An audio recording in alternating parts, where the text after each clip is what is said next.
Hello there. Good morning. Oh, just as lively as we should be on a Sunday morning. Good morning, everybody. Welcome along.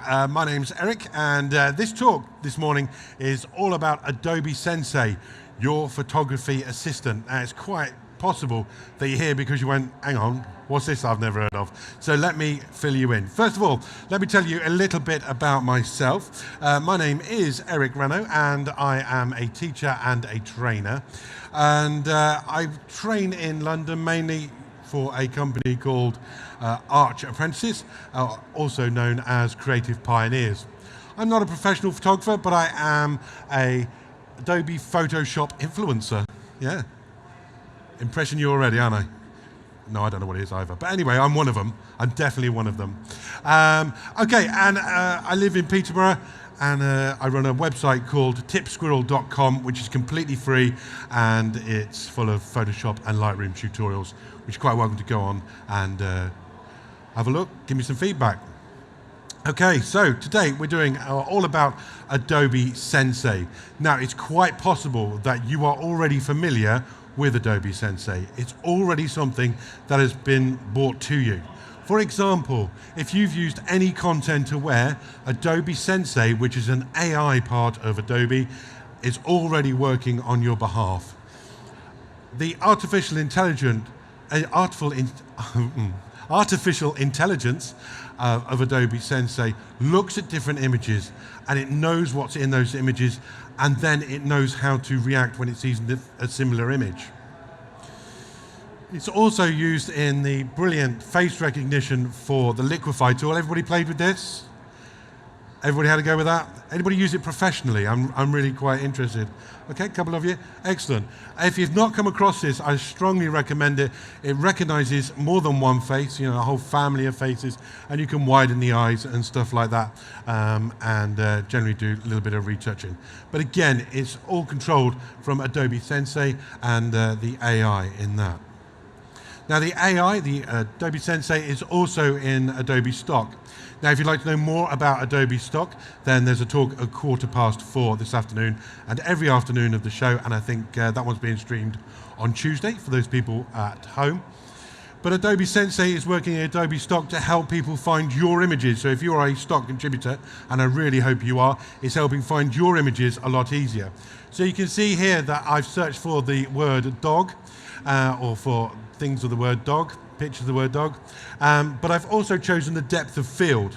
So I've chosen to look for a more shallow depth of field there, with more vivid colours and with no people. Now, I know there's going to be some people in the audience here today. They'll go, hang on a minute, Eric, I see two people at least. But I would say they were part of people, not people. So we'll allow it that. But you can see how it's narrowed down that search. Now, I can tell you that that is not part of keywording. Those images are not keyworded to be shallow depth of field or anything like that. Adobe Sensei has looked at these images, and it's found what is in them and how it's being portrayed. It's really quite incredible what it can do. So, we promised you it was going to be your photographer's assistant, so let's go and have a look and see how it can assist you. I love this image. Another one from Adobe Stock, by the way.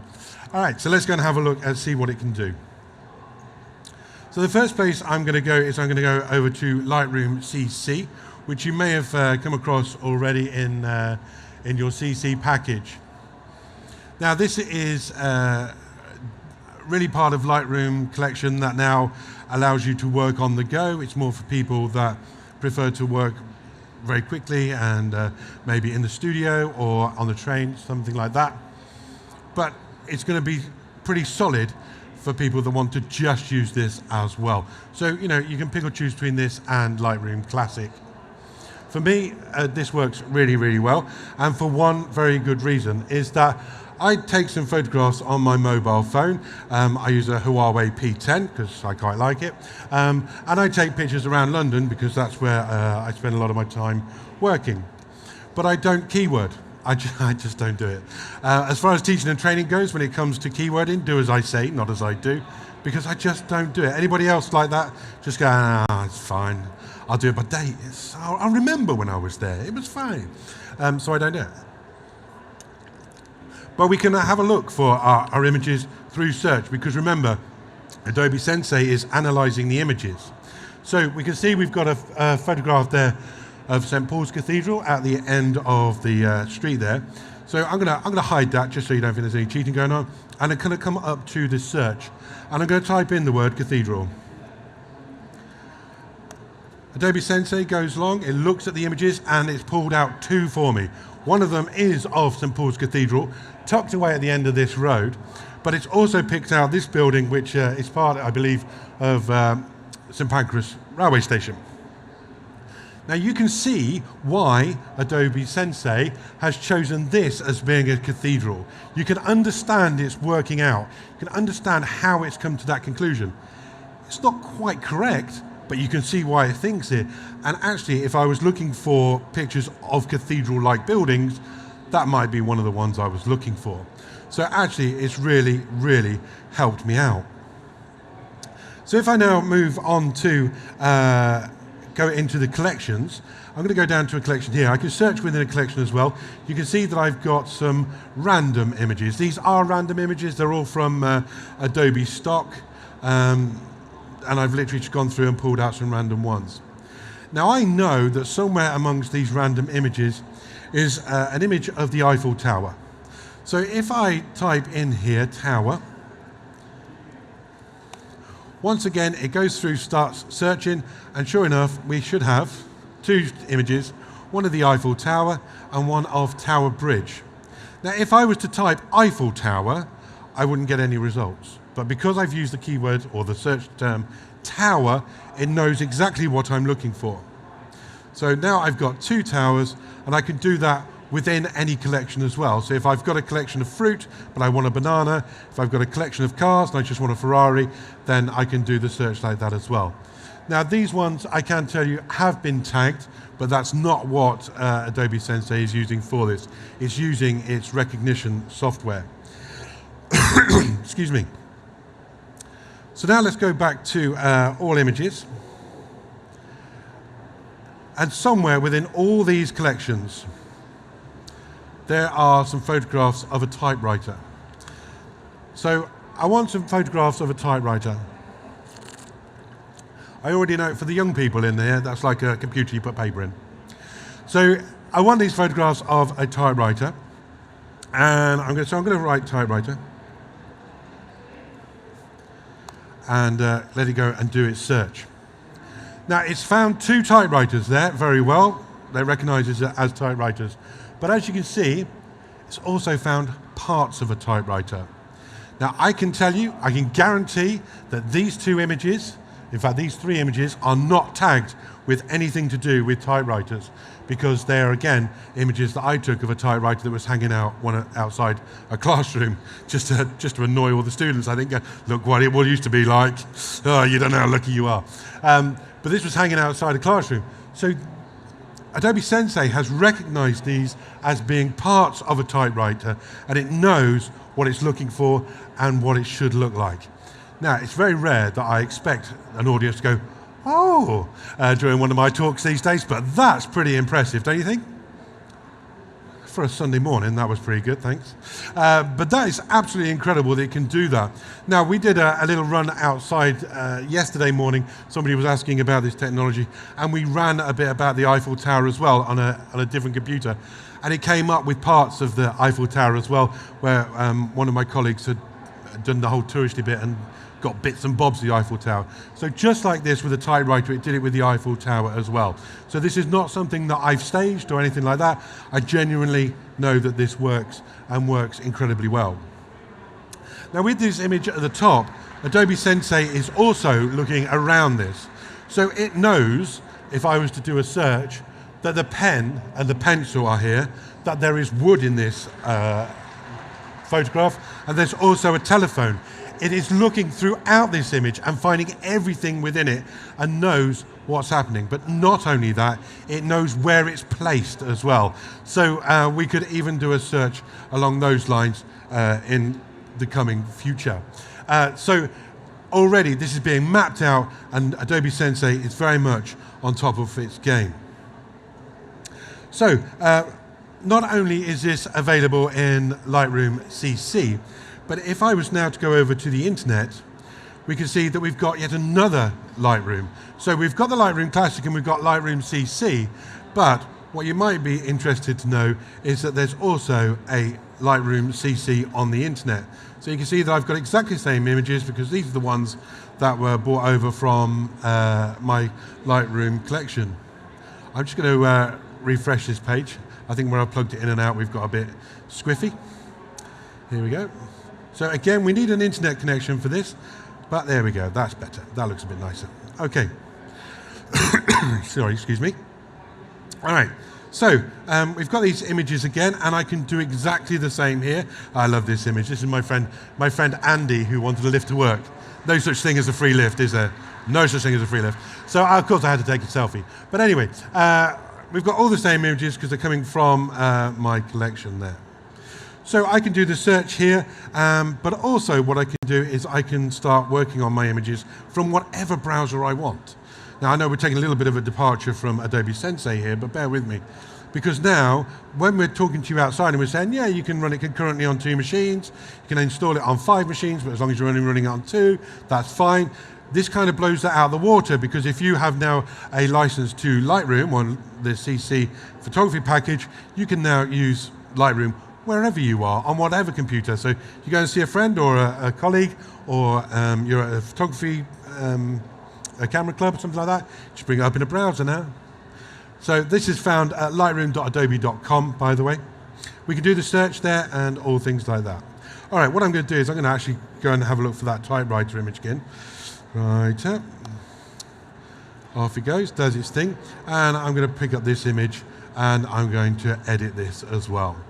So what that does is it goes and loads the image up, brings up the editing tools. Here we go. And I can edit this as if I was sitting at home with Lightroom CC on my computer. Okay, let's do this in Lightroom CC then. Let's take this image here and I'm going to edit that. Okay, so I'm at editing stage, and this is exactly the same as the one on the web, by the way, when you've got a reasonable connection. Now, I'm not going to talk you through these. As Lightroom users, you're probably aware of what these do and how great they are. And you've probably already, your eyes have already gone down to exposure. You've gone, no, that's fine. And you're already probably down looking for the clarity button, which is absolutely fine. I would be too. But I now know that Adobe Sensei is hidden away in here somewhere, and it's hidden away somewhere you would not be expecting it. It's up here in that auto button. How many people regularly use the auto button in Lightroom or Adobe Camera Raw? 1.5? Not many, because, and maybe I shouldn't be saying this while we're live streaming, it's not been as we'd like it. You know, let's put it that way. But now with Adobe Sensei, looking at your image, knowing what the histogram is, but also having reference to what this is and how it should be portrayed, can now go and adjust this image accordingly. Now, again, it is artificial intelligence, so we may not go, okay, that doesn't look so good as it does. On there, it looks amazing, by the way. This maybe looks a bit overdone, but that's okay. We still have the sliders. We can pull those back. Like I say, on my computer, and by all means come out and see me afterwards and we'll talk through this. It looks a bit overdone there, but on my screen it looks absolutely superb. It's done a really good job. But I can pull these back if I want to, but you know, for this image, from what I see here, I'm going to leave it. I think it's absolutely fine. It's really, really good. So we have these auto buttons now that you can now use and have some sort of confidence in. So by all means, go ahead, try it out. Let me know what you think as well. I would be genuinely interested in any of feedback, whether that's through my website or through the comments on this recording. I'd really like to know what you think about the auto and, of course, Adobe Sensei. Okay, so let's go over now to, we're already on the web version. This is only available on the web version, but if you go up to Lightroom here, let's go to the web version, and we'll exit that. That was never going to be my friend, was it? Okay, let's go back. Okay, if you go up here, and you scroll down, you'll see that there's technical previews. So I'm going to come down to technical previews, and we can turn that on. And one of the things that is there is best picture. So I'm going to say that's great, we'll have that, thank you very much. And it's just going to quickly update itself. So I'm going to come down here to, let's go to Summer Wedding. Now there is 7 photographs in here. Hopefully you can see them all. Now I've run this a few times and got Adobe Sensei to have a look at these photographs and tell me what the best photographs are. And it's going to work out sort of about an average, but we can adjust that and I'll show you that in just a second. But I know that it's going to tell me that there are 2 weak images in here. So let's see if we can put our collective knowledge together. And this has never failed me, so don't you let me down now. Let's put our collective knowledge together and say which 2 images do you think we might want to say, okay, they're not my strongest images. So we got 1, 2, 3, 4, 5, 6, and 7. Anybody want to go 1? Oh, 2, 3, 4. Oh, okay. 5, 6, 7. Okay, so by using my crowdsourcing, 7 and 4 were the images that we think probably would be rejected. I'm going to click Best Picture here, and it's going to go and analyze the photographs, then tell me which ones it likes. It's going to say 2 a week, and guess what? It's number 2 and number 4. That is amazing, isn't it? So if you like to go 5-star, 5-star, 5-star, then this isn't for you.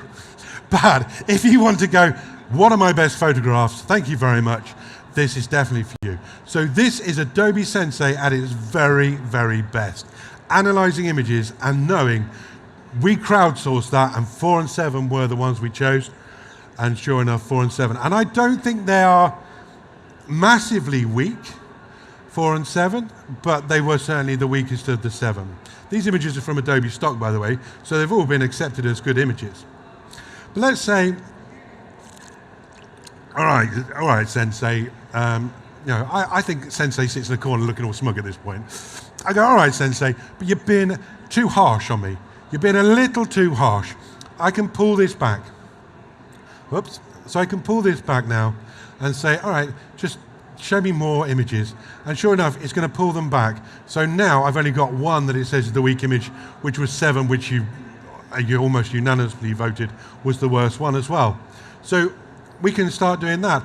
Or we can say, look, I want you to be really hard on me. And so now I can pull this back and say fewer images. So I only want the very strongest of my images. And sure enough, I don't know about you, but I agree that those 4 are the strongest images here. So it's analysed the photographs. Not only does it know the colour tones and the positioning of subjects, but it also knows what the subject is and how well it's being portrayed. And I think that is absolutely extraordinary. A little bit scary, tiny bit scary, but absolutely fantastic as far as getting you away from the computer and shooting. I would love to have been in the meeting when somebody went in at Adobe and said, why don't we try and get people to use our software less? And somebody went, yeah, great idea, that's a brilliant idea. But that is genuinely what's happening. We're trying to get you away from the computer and doing what you love, and that is shooting great images. And when you've shot those great images, then you go to Adobe stock, but we'll talk about that at 4:15. So there we go. So within this talk, I have only just scratched the surface of Adobe Sensei.